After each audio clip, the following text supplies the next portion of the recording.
अच्छा बारू तू आइटम बवाले गोरी नाच नाच हिलावत रोली गदरल जवानी तोहर कौन नइखे पुआ से।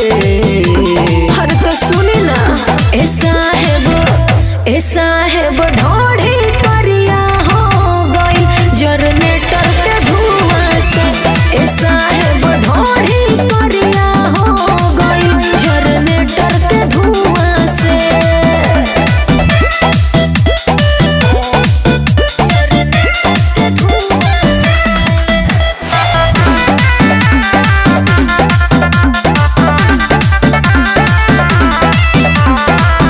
आइल बारू तू नाचे नाचो कमरिया हिला के माथा के बथा न बढ़ाव कोनो बहाना बना के। ओहो सुनी भइल माटी हमार कोइल में कपजी होखे सक तो कले जे कपजी लागता नहा के आइलू रूप के कुआं से।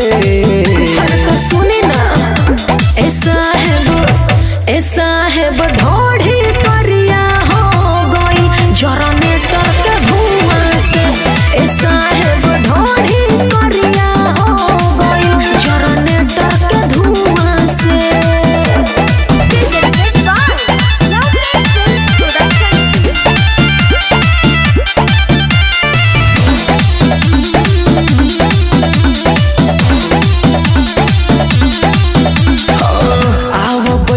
तू कोरा चिंता न कर ईरानी पूछ देता नी ढोढ़ी रुई से डाल के पानी।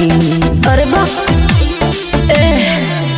अरे ना जीना ढोढ़ी छील दे हम राउर का बा भरोसा की ढील दे हम नहीं छिलाई पोछबो से मर के भुआ से।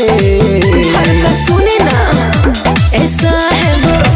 ए साहेब ढोढ़ी करिया हो गई जनरेटर के धुआं से।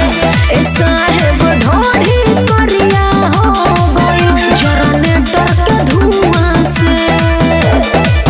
Now recording studio